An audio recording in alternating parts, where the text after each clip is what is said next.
Hola mis Padawans estadísticos. En este video les voy a mostrar lo fácil que es hacer un análisis factorial exploratorio. Un análisis factorial exploratorio tiene que ver con la búsqueda de factores, como su nombre lo dice, en los que se agrupan las diferentes variables que componen un instrumento de recolección de datos, donde todos los ítems están elaborados en una escala tipo Likert. En la base de datos que tengo aquí es una escala, un ejemplo de cómo medir la ansiedad hacia las matemáticas o hacia la SPSS. Hay alrededor de 23 variables.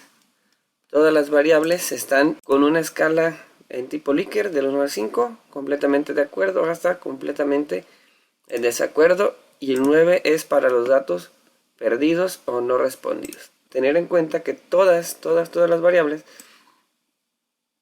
que vamos a meter al análisis factorial deben ser de carácter ordinal. ¿Dónde se puede hacer el análisis factorial? Nos vamos a ir al botón analizar. En analizar vamos a reducción de dimensiones y seleccionamos factor. Allí nos abre una ventana donde nos pide las variables que vamos a usar. Entonces seleccionamos todas. Recordemos que son 23 variables.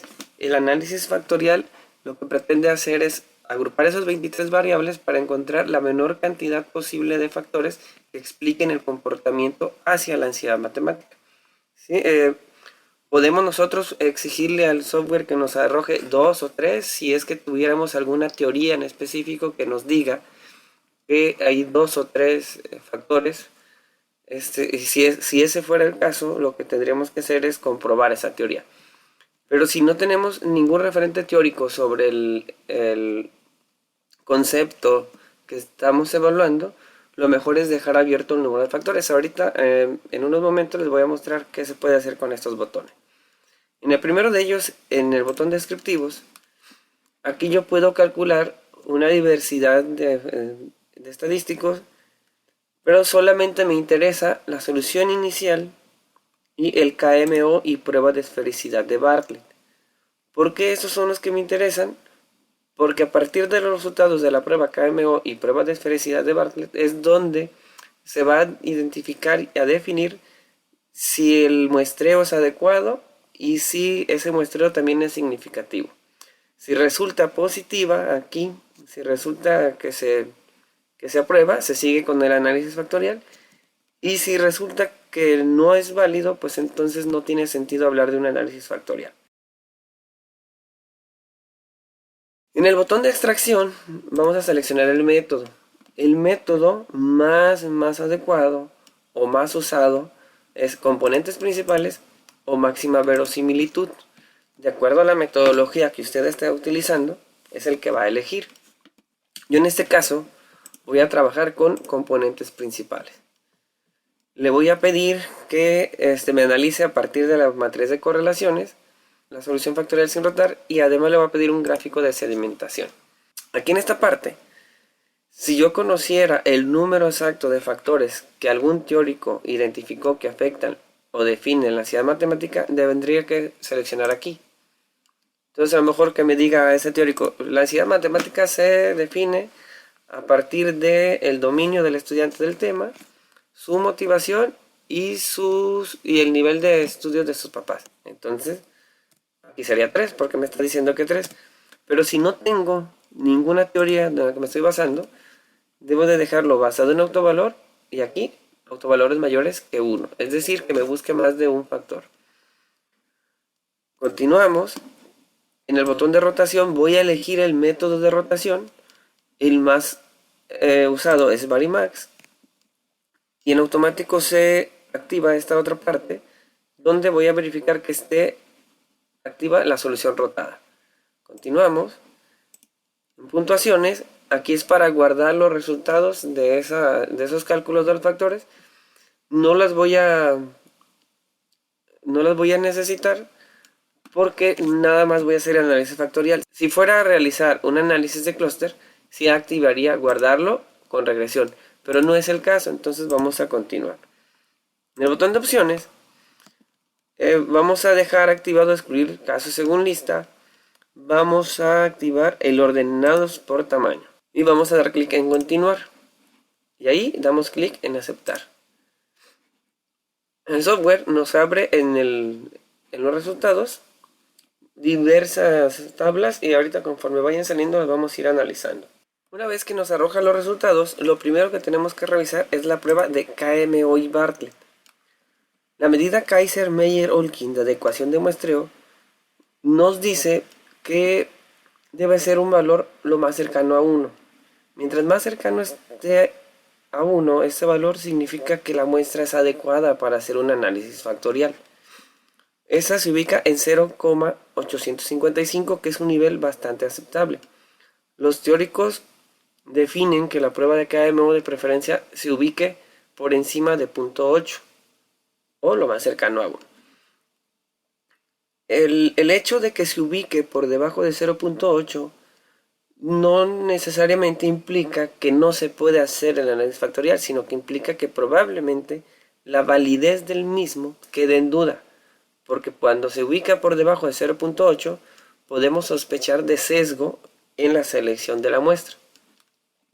El otro punto a revisar es que en la prueba de esfericidad de Bartlett nos arroje una significación por debajo de 0,05, que en este caso es de 0.000.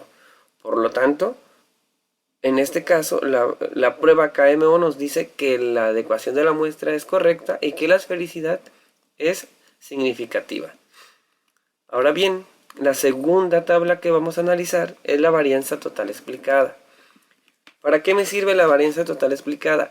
Aquí comienzo a descubrir cuántos factores me va a identificar el software. Y el software me está diciendo que existen 1, 2, 3, 4, 5, 6 componentes que explican el 63% de la varianza explicada por todo el instrumento. ¿Qué significa?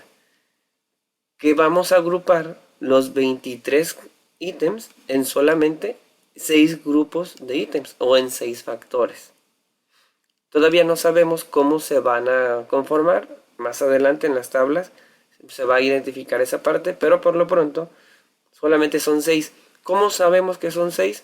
Pues porque solamente son los renglones que tienen completa la fila en este cuadro.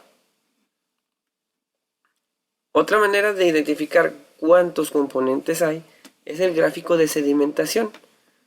Aquí identificamos cuando la gráfica o la distancia entre varios componentes empieza a tener una caída muy leve. Si observamos, aquí hay mucha pendiente, mucha pendiente, mucha pendiente, poca pendiente, pero acá hay otra pendiente pronunciada. Y aquí ya no es tanto, aquí empieza a agarrar una tendencia lineal casi. Por tanto, el corte se hace aquí, que es exactamente el número 6, que coincide con la varianza total explicada que tenemos acá, este otro 6. Dicho o de otra manera, yo puedo hacer el corte así. A partir de este 7, se hace como una línea y me quedo con los que tienen inclinaciones más pronunciadas, que son 6. ¿Por qué llega aquí en esta gráfica? ¿Por qué llega al 23? Porque son 23 ítems. ¿Sale? Pero aquí nos dice que hay 6 ítems o 6 grupos que nos van a explicar la mayoría de la varianza. Ahora, aquí comenzamos con una pequeña solución y esta es la que nos interesa. Aquí en la matriz de componente rotado nos va a ir diciendo cada ítem en qué componente pertenece. ¿Por qué hay 6 columnas aquí? Porque desde arriba estamos demostrando que va a haber 6 componentes, y entonces acá el software nos está diciendo en cuál componente va cada ítem. Por ejemplo, el primero va en el primer componente. El primer ítem va en el primer componente. ¿Por qué? Porque tiene la carga más elevada ahí, de 837.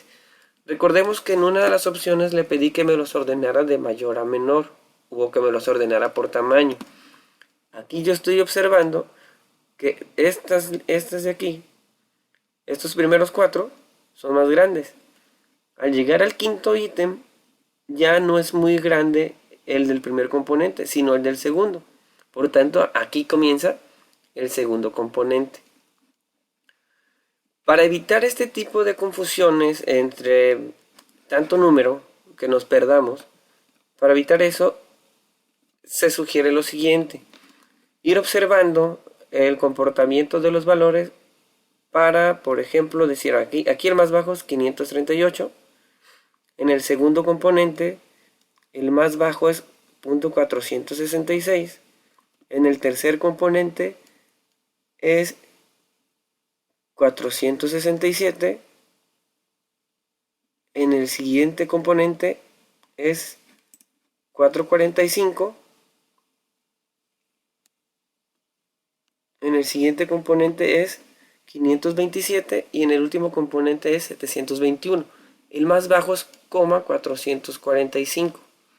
Lo que voy a hacer ahora es volver a calcular la reducción de dimensiones, el análisis factorial, pero en las opciones le voy a activar el suprimir pequeños coeficientes que estén justo por debajo del valor que yo había identificado como el más bajo. ¿Cuál era? Recuerden, era este de aquí, .445. Entonces analizo, reduzco dimensiones, factor, opciones, suprimir aquellos que estén de 444 o por debajo. Continúo, acepto, me va a calcular todo de nuevo, pero la tabla final ya me la está otorgando más limpia. ¿Eso qué significa? Que es mucho más fácil identificar los componentes y cómo se integran. ¿Qué es lo que sigue? Pues empezar a bautizar cada componente. Por ejemplo, estos primeros 4 tienen que ver que nunca he sido bueno con las matemáticas, siempre he sido malo con las matemáticas en la escuela, entro en coma cuando veo una ecuación y me preocupa que me cause un daño irreparable mi competencia con las computadoras. Es decir, aquí hay una cuestión acerca de la autopercepción del estudiante hacia las matemáticas. Entonces, en vez de decir la explicación de cada uno de estos por separado, puedo decir que hay un componente que se llama autoconcepto hacia las matemáticas. El otro componente tiene que ver con personas, computadoras, me sacan de quicio, pienso que estoy atrapado, las personas tratan de decirme que el SPC se hace más fácil la estadística, pero no les entiendo nada y no puedo dormir pensando en vectores. Es decir, aquí ya hay una cuestión sobre el miedo a las matemáticas, tal cual, el miedo a las matemáticas. Llevo 2, autoconcepto y miedo. Siguiente, tengo poca experiencia de computadoras, las computadoras solo son útiles para videojuegos, el SPSS siempre se cae cuando yo lo uso, las computadoras me odian, las computadoras piensan por sí solas. Es decir, ahora tengo el miedo o la aversión hacia las computadoras. Notemos pues que cada uno de los componentes, como su nombre lo dice, se compone de diversos ítems que a su vez tienen alta relación.